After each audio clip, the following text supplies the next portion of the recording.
go ahead and get started. Good morning. It looks like there's a lot of competing sessions at 10:45. So one of my team members has a session. My client that wanted me to be in his session has a session at 10:45. And then I was asked to join another session, and I said, well, I have a session at 10:45. So I'm assuming this 10:45 slot is really hot today. So good morning, and Kurt, can you close the door just so that we can? Yeah. I see people walking by, and that way I'm not bugging them outside too.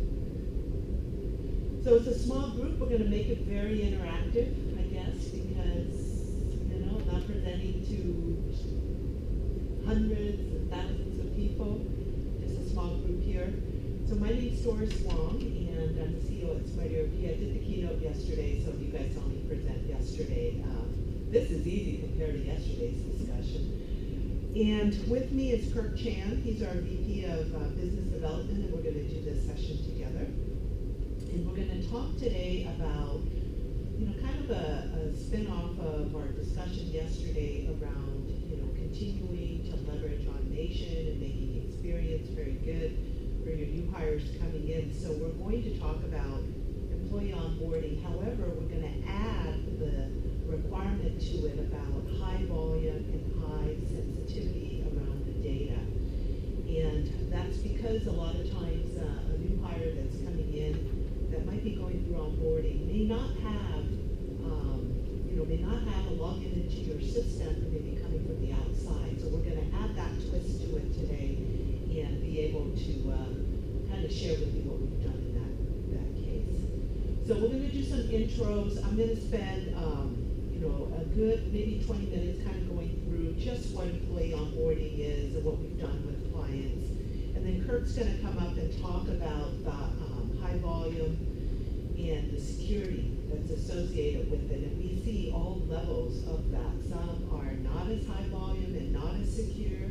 And we've seen very, very secure, as in the case of the federal government being the highest. So I'm curious to see if the two of you are from the federal government. Are you? No? Okay. So I'm going to ask, so maybe you could share with me what organization and type of industry you're in. We're with East Kentucky Power.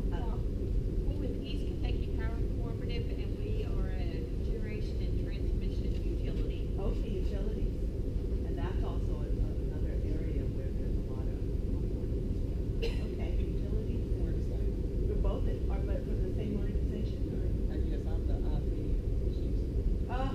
The partners. Yes, we do everything together. Oh, that's good. And you two get along, right? She makes me work like a dog. But let me tell you, That's job security. I go to organizations, there's a business that wants A, B, C, D, E, F, right? And then there's IT that goes, I don't have, and they're like fighting, right? So that's the two. Oh, we don't fight, we work together. Yeah, that's awesome. All right. Well, welcome. I was just talking about how there's so many sessions going on, highly competitive. If you could introduce yourself and what company you're with and what industry. Ray Hurdy with Hennepin County, Minnesota. Oh, okay. You guys have a presentation going on at 10:45, right? Somebody's presenting at. Not today. Okay. We have 4 of them, I think, tomorrow. Okay, all right. So are you guys looking at also automating your onboarding? Yeah, we just had a Kaizen event about it about a month ago. Okay, awesome. Okay. So that's what we're going to do. I'll do the overview, and then Kirk will talk about the high volume and the sensitivity, because your public sector, your utilities, we've worked with the federal government as well, and we've seen all appetite, volume as well as security. So he'll talk about that, but I'll spend first talking about the employee onboarding. Do you two ladies want to introduce yourself, or you just want to sit there and listen? Sure. My name is Child, a strategist for time and labor and compensation. Awesome. And I'm Tammy Boyles. I'm a strategist for recruiting solutions. For the recruiting, and this piece actually fits very well with the recruiting piece. Okay, and then we'll make this your session. Make it an interactive session, because there's so many people in here that, I'm joking.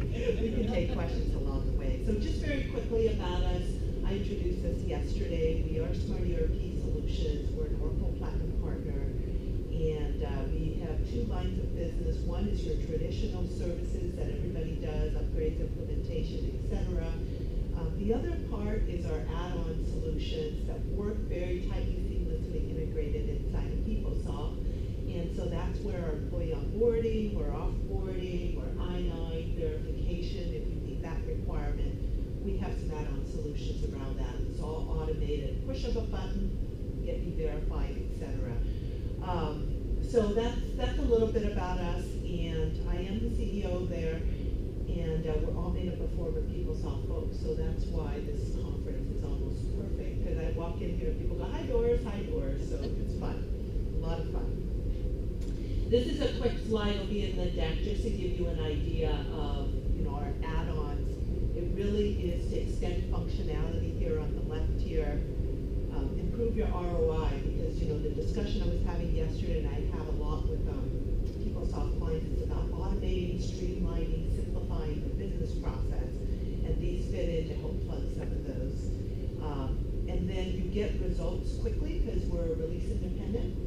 So we could be on your 9.1, 9.2, and whatever other version you may be on, although don't say you're on 7.5.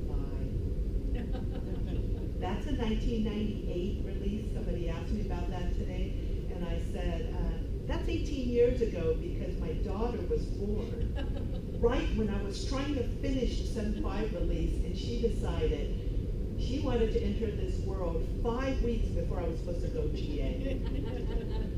And I had planned it to let this release go and then her due date. So much for that. She probably hasn't listened since. Huh? She hasn't listened since. Yeah.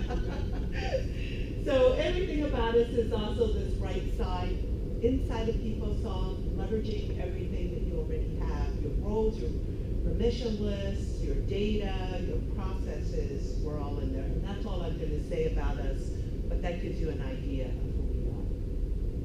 I'm going to do a little quick overview of employee onboarding, why onboarding, and the automation that we do around it, to kind of give you an idea of what you're doing today and where you can go with it, okay?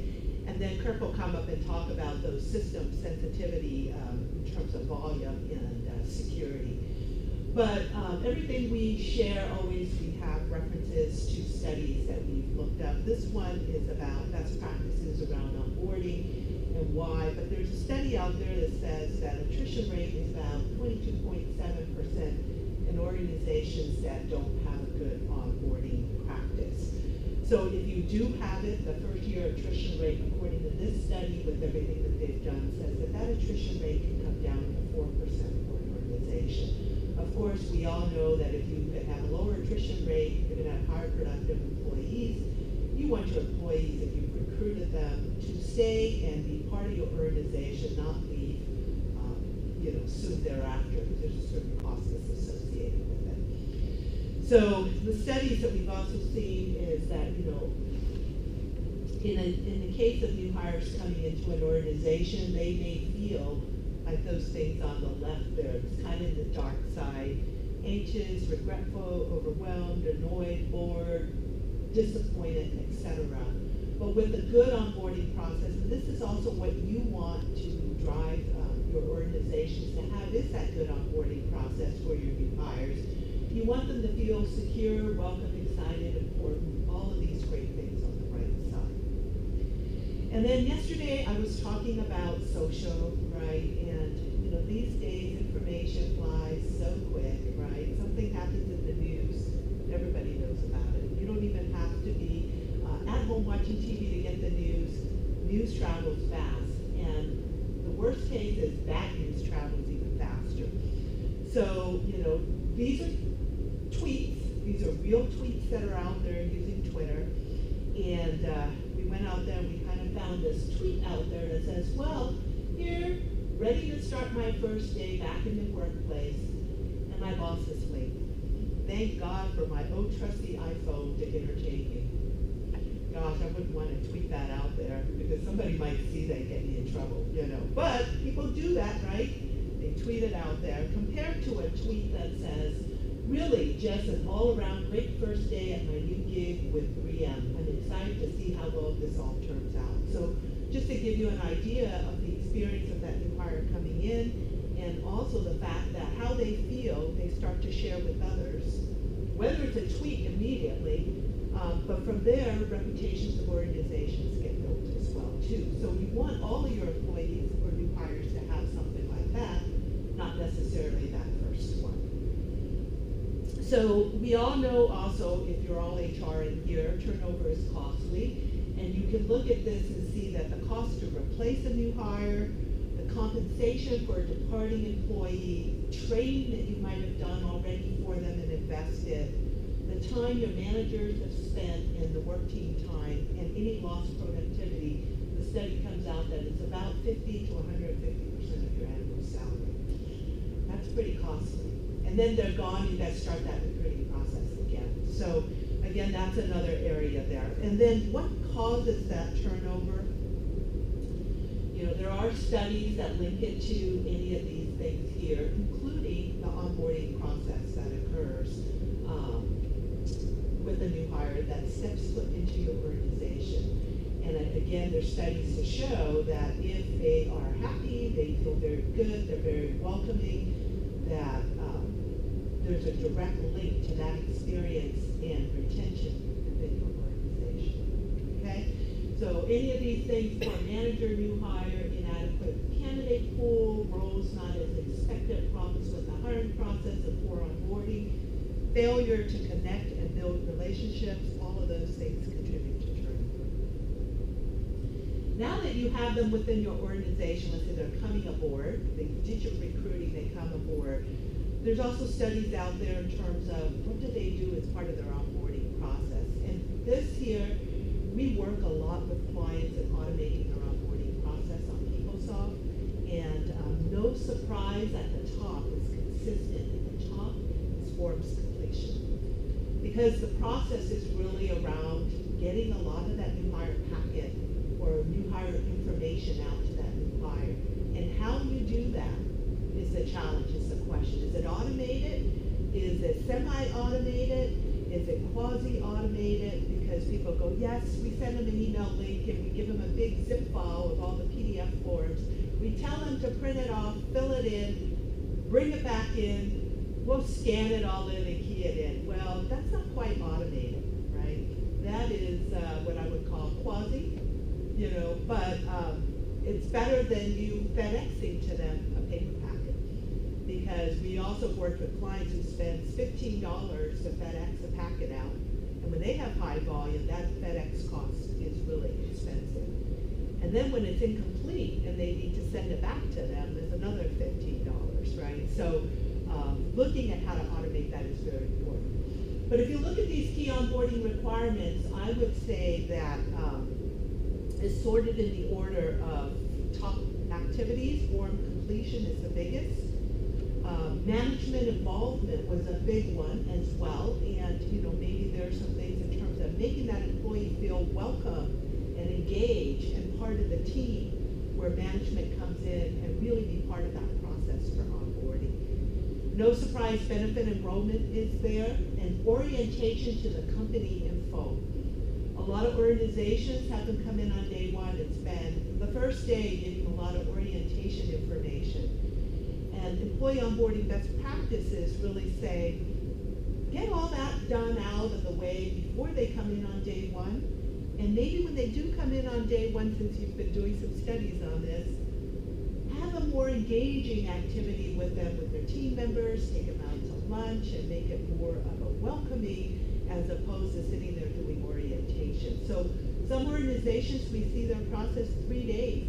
They spend the first day doing company info, the second day doing benefits, the third day doing filling in the forms or whatever, but you can reduce that down significantly and put them to their team and start working as soon as possible. So orientation is a big one there. And then everything else after that are all good best practices, including team building, plan a lunch, a buddy system, mentor programs. All of these things are things that really make that new hire feel really good as part of their onboarding process. Again, direct link with onboarding and retention. I will mention one other area here, this 30, 60, 90-day performance reviews. You know, I know that, and I've managed people for over 25 years, and I would say, as a manager, and I'm sure all managers will say this, and it's hard to say this to HR professionals, but the reality is that we don't do a good job with setting objectives, writing reviews, giving feedback. Yet that is such an important component to new hires feeling really part of the organization. And then my discussion yesterday about millennials, they are really the warm, fuzzy feeling, need to collaborate. So my daughter's heading to college, and I'm looking at her thinking, she is really a different profile of the traditional employee that I have hired and managed. And I'm thinking, she's going to be one of these millennials. And how is she really going to go to college? She's on her phone all the time. She's communicating via her phone. She expects people to respond to her and all that, and I'm thinking, wow, she doesn't answer mom when I ask her, but you know, she definitely has a different expectation. So I think a lot of that as she finished college and goes into her job, it'd be interesting to see how she really adapts there. And me doing what I've been doing, I'm going to use her as a test case and start using her as a prototype through this process. I'm going to start tracking that as a real use case. So anyways, the 30, 60, 90-day performance reviews should be incorporated as part of their onboarding process. And you should automate that. Automate that for the new hire, automate that for the managers to make sure the managers are doing it. And if not, run metrics to go after them, right? Because if you left it to me the way I used to do it, I just didn't do it. And people chase, but there was no way to consistently, people didn't have time to keep chasing you, right? But if you have a system do that, that's good. The other area that's not up here that I think is really important is training and learning and employee development. Because in the 30, 60, 90 days as well, there's probably a lot of training programs that you can automate for that new hire. So that's also a very important component. Make that happen for your new hires and make that happen for your managers as well. So here, onboarding for positive engagement, 25% of the working population experiences career transitions every year, which means turnover. 85% of the new hires decide within that first 6 months whether they will stay with the employer or not. Now this study says within the first 6 months. I've seen a study that says within the first month. Some even within the first week, they'll figure out this is not a fit for me, okay? Half of all seniors outside hire fail within 18 months in a new position. So these are senior outside hires. Every time a business replaces a salaried employee, it costs 6 to 9 months of a salary, of their average salary. So that's kind of consistent with the other study that I shared. And an onboarding program can go a long way towards growing your business and company culture. I've had clients totally brand their new hire experience with their logos, their colors, their videos, their CEO. It looks like them. It looks nothing like our standard product, but it is their culture. And that's all part of that first day, or even 2 weeks before you come aboard, making you feel very welcome before you come aboard. So that's very key. And a new hire's first 24 hours are critical to their retention. Remember that tweet? That was within 24 hours, if not sooner. So I think really the key message is onboarding is much more than just new hire orientation. It's not about that first day. It's not about that second day. Best practices says it's about a year-long process. So that's where more things come in. Performance objectives, ongoing engagement with them, training and learning, and anything else that you need to build into your onboarding process. I shared this yesterday, and I went through it really quickly. I'll slow down a little bit on this today, but this is really a client's real onboarding process. And this process, this is something they drew. It's not something I drew. And so they put down their process here and really talk about the fact that everything starts at the branch office with a recruiter, right? And then after they decide to make that hire, they do the offer, and they do everything either on phone or in person. But then there's a whole stack of paper that needs to be done. And so that all gets done, and it is all paper-based. And then they do scanning of all that paperwork. They actually create these manila folders, you know. And I shared yesterday that I talked to another client at a conference I was at earlier this week, and she had color-coded dots on the folders. And she was really, I gotta change this. And then they're keying things in. And then they scan more paperwork, and they create more paper folders for payroll, and then the payroll person reviews it. Then they have more forms that they need to work, and everything is pretty manual. So if you look at it, paper there, paper there, paper there. So the passing paper, creating paper is part of the process. They get the paper, they key the paper into the system. Then they're scanning that paper, and then they're filing that paper. They're doing more manual data entry for the payroll people. Then there's more paper forms to be filled in, and then even the I-9 has to be scanned as well, because a lot of new hires are not using even PeopleSoft to do self-service I-9. They'll still fill in the new hire on the I-9 form. So that's their current process, and this is their new to be, actually, their process today with automation. So they still have that first step here at the beginning, but they've taken out of the equation all of these things that you see with the next. So basically, anything with paper and scanning is out of the equation, but the only things that are left on are those roles that need to do some form of a review process.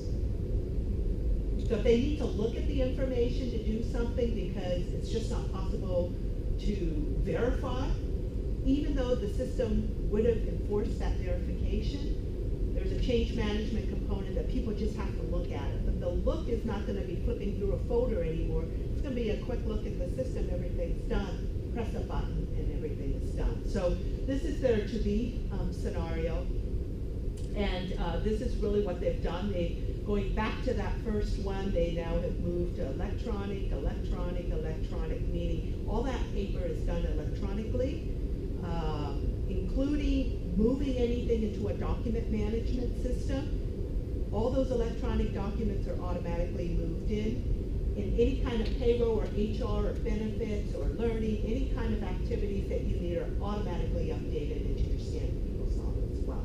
So that's the process that they're implementing, and you know, you can guarantee that probably if this is your process today of any form, and believe me, we collect everybody's packet.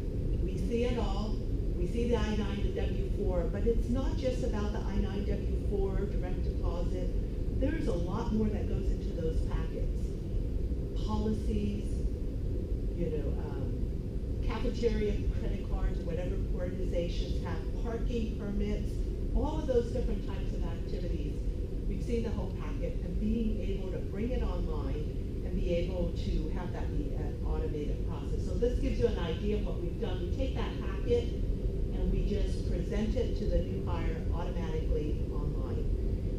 In a process like this, you define what that needs to be. It could be all your welcome messages, your payroll and tax policies, additional policies, benefits, whatever it may be, and it controls what you need to do, when you need to do it, and why you need to do it. So if I'm an executive and I need to sign 2 additional executive documents, it will present that to me. But if Kirk's a staff person and he doesn't need it, the system will not present it. So we want the system to automate that thinking process based off of criteria, location, department, whatever it may be in the utilities.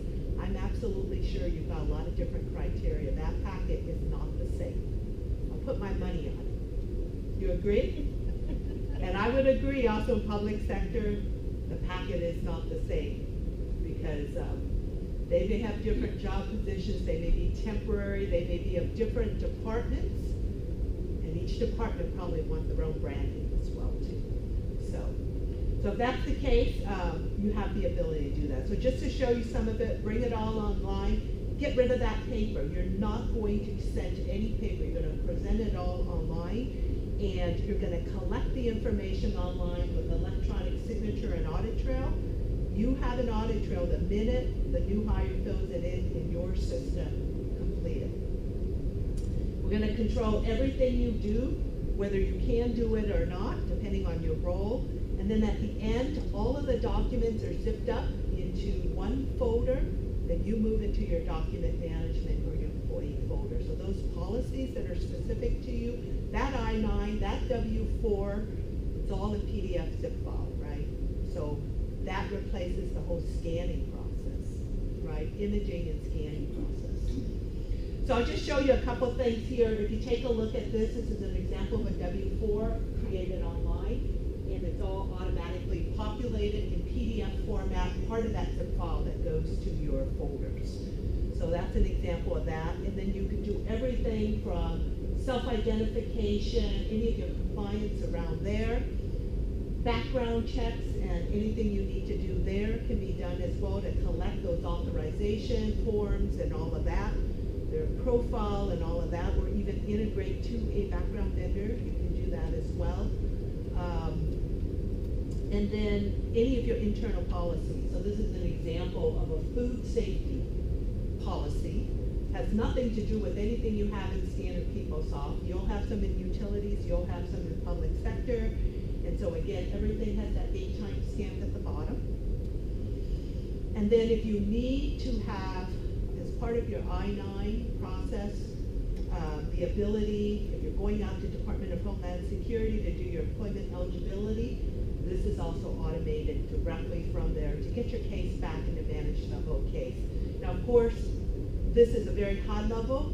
It automates the new hire, but that new hire may not necessarily be an employee in your system yet. So we have this whole concept of a pre-boarding period. And that pre-boarding period could be a month before they start. So we don't want them to have to wait till day one to start this. They could start this at home, in their living room, finish up 85, 90% of it, and then come in and finish that last 15% because you need that to occur on day one when they show up. So that flexibility to define that is up to you to do it. So most of our clients do it all in the pre-boarding period. They've changed the paradigm to waiting till day one. We're waiting to look at paper. It's all in the system way before they come in. They've moved from 3-5 hours of processing a new hire down to 20 minutes. You know, and so there's a cost savings there. Because a lot of that's done in the system already. They don't need to scan, look at folders and stuff like that. They can just go ahead and move forward. So the benefits of onboarding, you know, some of the things that are different a little bit here from yesterday. You're still going to cut your recruiting costs. Your new hire is going to get up to speed very fast. Again, start working on day one if that's what you want. That retention with a good onboarding, they're going to love their job, they're going to stay with you, they're going to be productive. We're still going to ensure data quality and security. Your admins down there are going to be much more productive and much more happier with what they're doing. Maybe they can go do some other activities within your organization. You're going to increase your new hires' engagement. What do I mean by that? Whether it's around training, whether it's around buddy system, whether it's about monthly meetings with your managers. Any of your compliance is going to be automated. Your auditors come in. You're going to know where that I-9 is. It's electronic, not digging through a file, through an imaging system. So any of your compliance requirements are there, as well as, of course, driving performance of your new hire. So with that, I want to say one more thing. It's not just about automating the new hire experience. It's also about automating all the different roles within your organization. It could be the recruiter, it could be your HR person. You may take your HR function and split amongst 3 people in your organization. One handles the I-9, one handles this half of the HR, and this the other half. You could automate the role of the benefits person, the training people, the manager, the facilities. So part of that assumption also is the new hire but also automating what we call the different roles that need to process that new hire. And the system will keep track of their tasks as well. So me, the poor manager before that would forget to do the 30, 60, 90-day performance reviews, there'll be a work list constantly reminding me that I didn't do it for Kirk. Bad manager, right? So if those are your processes, procedures, you want to get that in. Okay? So that's just a high level of automating onboarding and why to do it. I'll take any few questions, otherwise I'm going to turn it over to Kirk to talk a little more technically about, what some of our clients have done that really are large volume, highly sensitive, and very risk averse might be the best way to do it in terms of security. Okay, questions? Any quick questions? You like what you hear? Yes? So you mentioned the pre-boarding period. Yes. How does that work if you haven't actually hired the employee? Yeah, you haven't hired the employee because a lot of organizations wait till day one or whenever they create the employee to start. Right. So we have in ours the ability to manage them as a different identifier. And then eventually when when everything has been approved by HR, when they press a button, everything transfers from one to the other. So everything from the data entry that goes into creating, whether it's benefits or whether it's the job, the emergency contact, all the payroll information is automatically done too. So what we don't want is for HR or payroll, any of these folks to come back in and key it in, because any kind of manual data entry is an opportunity for inaccuracy. So if it's all validated up front, gosh, the new hire put their emergency contact in, it's about as good as it's going to be. It's equivalent of an employee self-service, except for it's done whenever they want to do as part of the pre-boarding period. And a lot of people do it in the pre-boarding period. Okay? I'll share with you why they don't want to wait to an MPOID, because if they create the MPOID too early in the process, they may not show up. They may not have a background check. So then now you're in PeopleSoft and you've got a different problem. You've got to do a lot of terminations, and that throws all your terminations off too.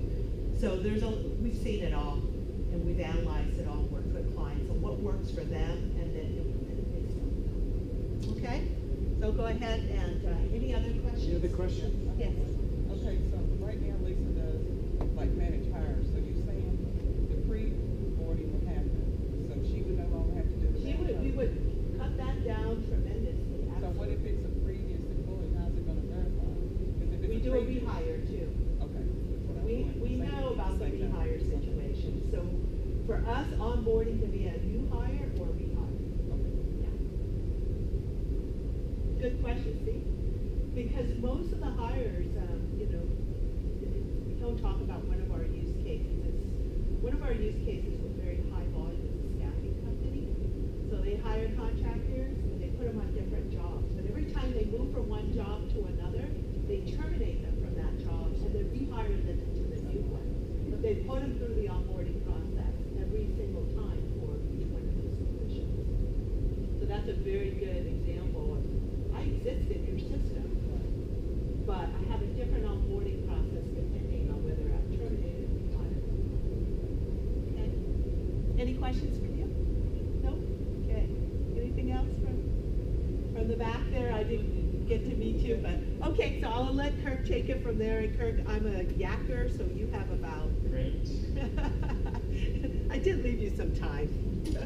Once again, my name's Kirk, and I do work with yours. And what I'm going to cover is some of the particular kind of high volume, high security, very sensitive environments that we've worked with as case studies, demonstrating these extreme cases and certainly how the rest of us that have perhaps less extreme volume, less extreme security requirements, we can apply some of the solutions essentially that they employ for their onboarding into our environments where maybe you're only hiring hundreds per year, or you're not quite sensitive to security issues as a federal government organization. So the first case study I'm going to cover, it is a federal government organization, and we won't mention their name, but I'll give you some really good hints, okay? This is an organization that, let's see, again, what we're talking about is it's an organization that is a federal department, okay, of the U.S. government that has a global presence. They have a global presence, and certainly then, like many other organizations, as Doris covered, they want to realize a lot of those benefits from automating their onboarding, including the pre-boarding, all those aspects. And we had just talked about, how do you do pre-boarding when they're not even an employee yet? And you want them to be able to start that onboarding process before they even come to work, right? So they, what they did is they drove us to have some, essentially leveraging some of the PeopleSoft architecture to deploy what they called a shadow database. We came to know it as a shadow database. And in this case, this department of the federal government, what they wanted to do is they have a very complex set of new hire forms. Okay, if any of you have ever worked for a federal government organization, particularly any position that required security clearances, okay, as this department requires, the forms are very, very complicated. There's a ton of them, right, number one, but they're also very, very complicated. If you answered yes to 3A on one form, then you must also fill out, some other subsection of some other form, and then it goes back and they're circular. And one of the things that we can learn from this effort to automate the onboarding is that when, as Doris had mentioned, when you're automating a process, you have to know and you have to understand your process. So as it turns out, that's one of the products that you get benefits of automating your process, is you actually get to know your process. And no one's process is perfect, right? There are errors. You find out that there are forms that kind of cross reference each other, and one of them references the wrong form. As you do it kind of automatically, right? A computer can do it automagically for you, but it's going to do just what you tell it, right? Which could be wrong, and you find that out as you're automating the process. So they have very, very complex forms, and a lot of them, over 50, and information in their HR database. Everyone's HR database has a lot of sensitive information, but this department, they even actually made movies starring Ben Affleck, okay, where it intimated that perhaps the employees of this federal department actually work for other agencies. I didn't see that movie. What Right. movie is that? So I'll give you that hint too. Actually, a former secretary of this department was actually a candidate for the 2016 presidential race. All right, I don't know that. All right. So the point is that information is the HR information in this department's PeopleSoft data is very, very sensitive.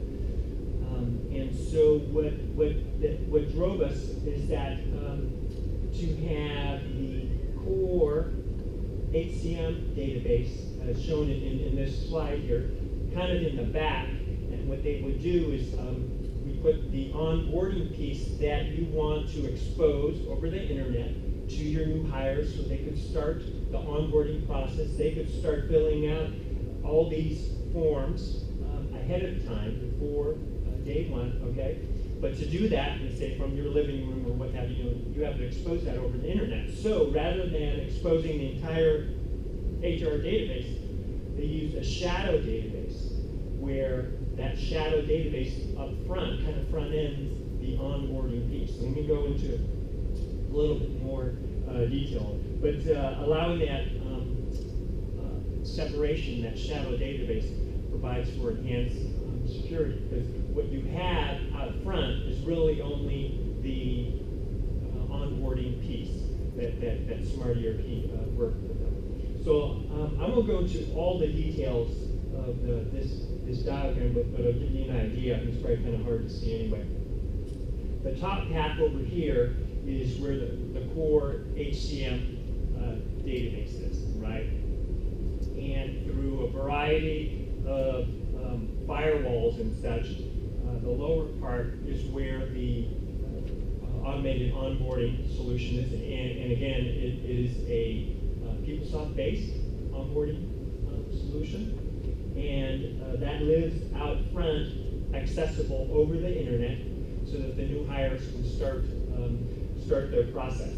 And largely, the way it works is as they go through their onboarding process, and 50 forms, you're not going to complete that in one sitting, right? So as you come in and go out over time, eventually you're going to get to the point where now you will have completed all of your forms and you're ready to submit those as a new employee. The way that the solution works is that those new hires that have completed all their forms, from the back end, it'll come out and pull the information for that new hire back into the PeopleSoft HR database and add them as a new employee.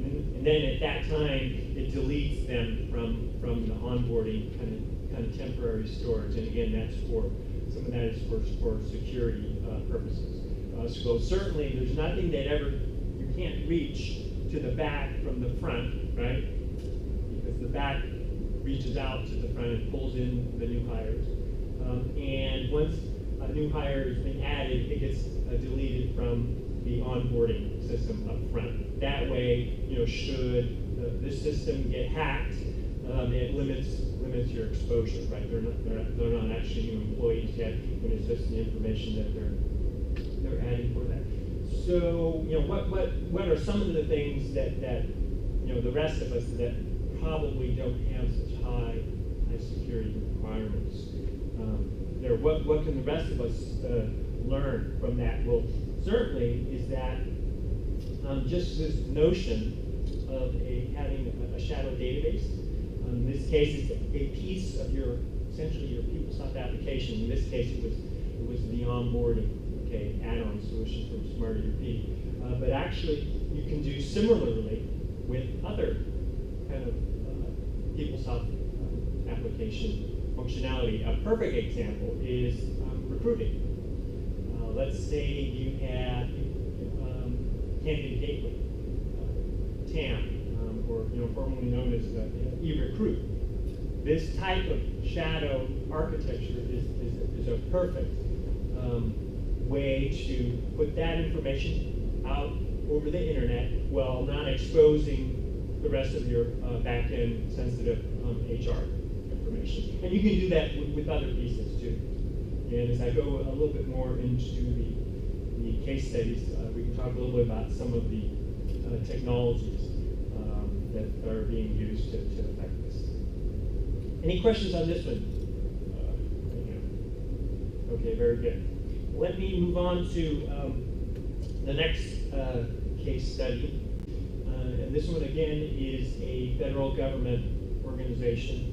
And similarly, we're talking about their use case in need is having, again, a separation of their onboarding piece out into this kind of shadow database, logically and physically separated from the back-end core HCM database. In this case, this federal government organization is an organization that it's certainly a large organization, but they get very, very much larger only every 10 years.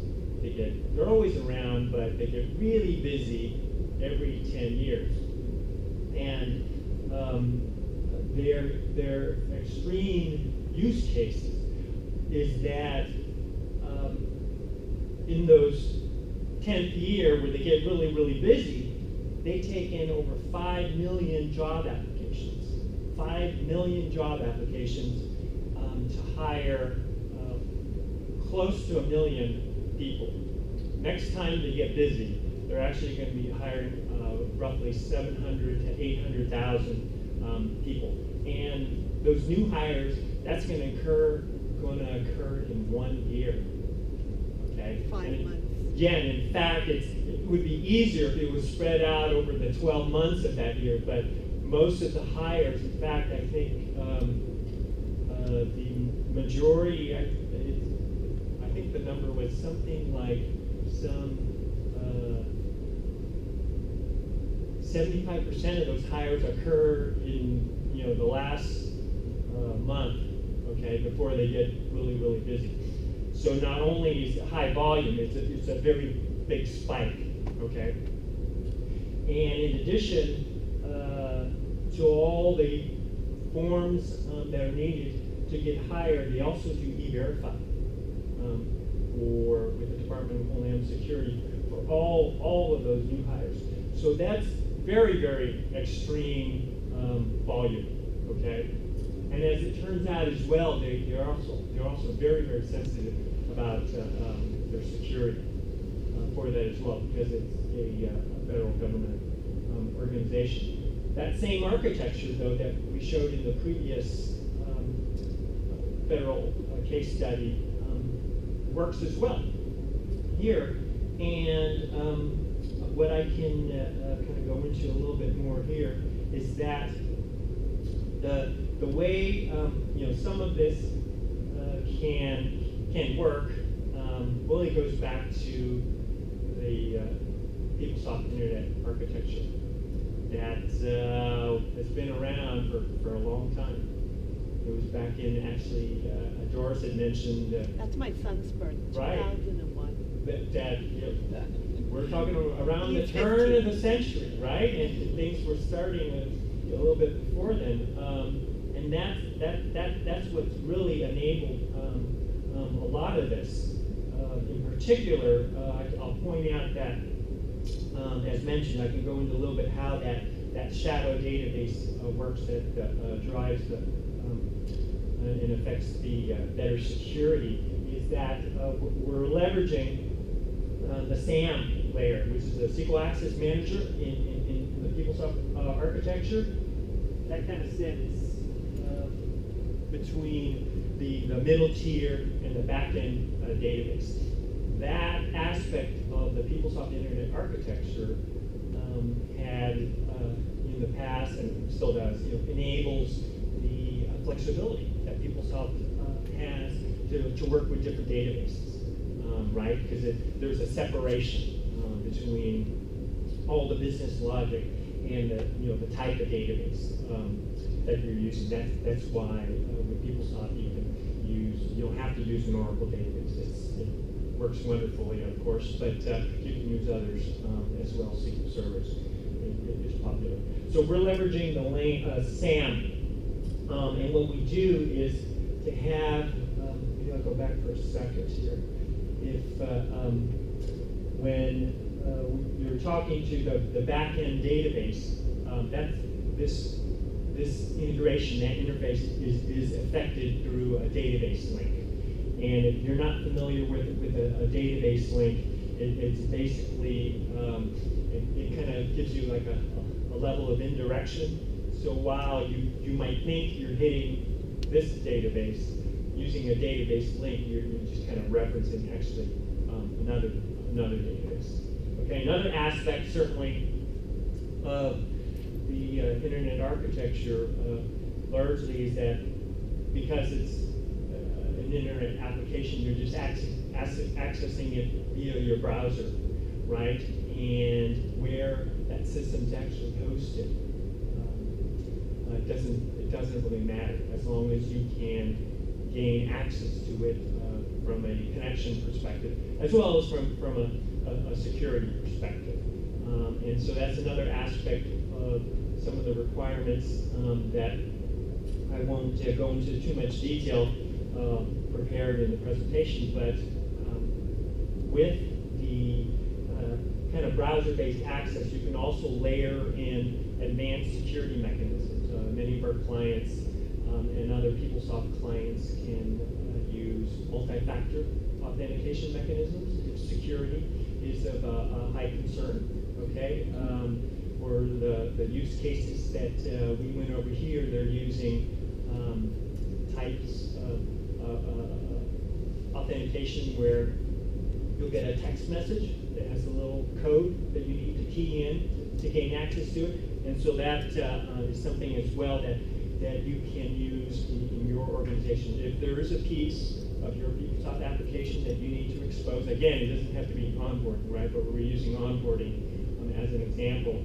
You can layer in multi-factor, quite readily, multi-factor authentication mechanisms with PeopleSoft and only expose and apply that higher level of security to just that piece. And again, that shadow database concept, that's one of the benefits that you can gain from that, right? Because there may be just a piece of your PeopleSoft application that you want to expose over the internet and have increased authentication mechanisms like multi-factor. You don't want to have to do that for your entire HCM database, right? For all of your HR information. What I'll touch upon too, very briefly, before we summarize, is that another case study Doris had mentioned, clients of our onboarding solution that are in the staffing organization. Okay, so the drivers there for them are mostly volume. Okay, they're hiring hundreds of thousands of people a year. Okay, so in addition to all those other benefits that we had talked about earlier on onboarding, if you just take a look at just one aspect, is that the elimination of paper for the packets and having to deliver that paper to your new hire. I think Doris mentioned one estimate was like $15 per hire. You multiply that by hundreds of thousands of hires, you get to a pretty big number pretty fast. So if you are not eliminating, or leveraging realizing any of the other benefits, just reducing your paper footprint and your postal costs alone for many organizations, regardless of their size or their volume, can reap some great benefits. I know the FedEx and UPS reps of these organizations that no longer have to send out hundreds of thousands of packets a year. They're unhappy, unfortunately, because they've lost millions of dollars of business. But we like to think that we're helping, right? That reducing that carbon footprint and that sort of thing. Let us summarize here on some of the aspects. Doris, you want to take us out through the summaries here, just for kind of the few steps? Because they got to run anyway. So just very quickly, I kind of covered what's your process today. We do believe there's a lot of opportunity to automate, simplify, streamline your world.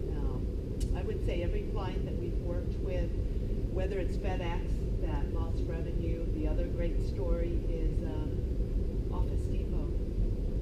They used to bring truckloads of paper every month, right? And then 6 months later, they realized that their POs, that they weren't bringing as much paper, so they thought they did something wrong, and they called procurement and said, why have your orders gone down? And it really was a result of moving everything online, being more digital, transforming from that manual paper process into a more automated process. So when people do their ROIs, there's a lot of ROI to be gained, right? And most people will gain that ROI back pretty quickly, depending on the size of your organization, depending on the volume that you do as well, too. So get the business process, look at what you're doing, get it automated, transform all those manual steps and paper steps and scan and data entry into a automated solution. I think with that, you have to add in always what I call step 2, your environment and where your palette is for security. Now, he shared with you the federal government, and I will say, because I've worked with both of those use cases, that their security level is the highest. We spend a lot of time designing that architecture for them. We don't tell them how to do it, they tell us how it must be done. So that's very key, and I'm sure in utilities you guys will have the same thing, in public sector you'll have the same thing as well. But we've also seen some that says, I'm just gonna put it out there on the web. And I'm like, you need to put some security on it, you know? So, you know, we get the extreme, both ends of the extreme. We like to encourage and really advise and consult that it needs to have some level of security. Whether you need multi-level factor authentication or just regular login password, those are things that we let our clients tell us how they need to have that done. So getting that volume and that security in place is also part of the solution. And then once you have that, it's really then deploying that and automating that with your new hires or your whole business process. You will, as part of that, define your ROI and review your benefits to be gained. And if you need to go to management and say, here's the reasons why, I will tell you that people have gained this back in about 6 months, right? I had one that put it in like that, and he had 9 months on his ROI that he presented to his management. So everything from paper to people to time to productivity that you can quantify is part of that ROI picture. And I absolutely would love one day to bring all my clients together and let them share their benefits. I have one here, and he was saying, great, because he's in public sector, and they do everything electronically. They went live in March. They did have multiple departments that were fighting over who gets the branding. They only wanted one branding. But you work those things out and then, you know, really deploy. So I think that's pretty much it. You know, those are our 3 steps here, and this is who we are. Come look for us at our booth. Our contact information will be in the deck, and any final questions from you? Yeah, they got hacked recently. The federal government got their OPM got hacked. Yeah. OPM. Yeah, that's not our stuff. OPM is the Office of Personnel Management. The worst place to get hacked, right? But that wasn't our system, it was their system. And it did put their whole infrastructure on hold for a little while when they went back through to look at all their security work, yeah. But ours was part of their equation, but it was not their OPM, it wasn't the piece that got hacked. Where is their database hosted? Everything for them is hosted in their environment, and they're not in the cloud or anything like that. And let me tell you, the federal government has armies of security people in infrastructure. I mean, you have to go through, what industry are you in? Healthcare. Healthcare is very hard too, yes, absolutely. They have a whole army of security people, and you could not even get that diagram through without all sorts of boards signing off on it. So, How long did your project take? we finished it within, for them, about, I would say, including requirements, the hardest part is requirements. It's what's your process? Because once you know what your process is and who's doing what, the automation part was easy. So it was within a year. And they just don't move that fast. I'm trying to get global entry, and my interview is like, and I'm going to Europe next week, and so I won't have global entry. I'll be scanning in those custom lines coming back. Darn it. But yeah, they go at their pace, but yeah. I would say we see fast movement in the private sector, the commercial, you know, they know what they want to do. I'm in a hiring, growing phase, and I'm hiring 65 people a week, and I have my HR person having 65 folders every week that she's looking at and then keying in, and then the next week there's another 65. We made her job really, really easy. stay deployed in 4 months, 5 months? Well, we just contracted with you to do our IT conversion, and we make everything more complicated. And I know all hospitals are like that, Yeah. but we just, it can be complicated and be more complicated. So we're hoping actually to eliminate all the customization. Yes, you should. I'm a firm believer you should lose at least 30% of your customizations typically with an upgrade, but that's a Good, I'll standard. quote you on that. Quote me on it. I've said it for many, many, many years. Yeah, well, you should have some weight too. So Yeah. I won't- Some have more, but, and some have less, depending on, there's a big factor called change management that comes in. That's really hard. Nothing a consulting company can do other than to keep reminding you, change needs to occur. The classic case in ours is when we automate everything, and they say, can I get a printout? They want it in their hands and they go create their own folder. They don't need to do it. It's in the system already. Well, we don't. And that's the biggest change management. That we can make that be gone, then we succeeded what we need to do. I have one quick question. Sure. How do you support it? Is it turned over to the business then, that application, when you're done, and then it's built on people tools? It's I all assume, built on and- people and- tools. and- So just like you would support any other PeopleSoft applications within your organization, the business will definitely tell you that I have a new form that's required, new policy that needs to be updated, right? And there's some aspects of it that the business can maintain, and there's some aspects that probably needs to go to IT, especially if it's around roles and security and stuff like that. But let's say it's a new policy and they change the text on it for 2018 or whatever the year is, they can go in and make those new updates in there. And everything, because it's PeopleSoft, is effective date. So if it's not to be in effect until January 1st, 2017, then that won't kick in until 2017, January 1st. But you go ahead and put it in the system. Okay? Well, thank you very much, and you need help automating, I'd love to help you. Okay? Huh? You already have orders. We're about to start. And which one are,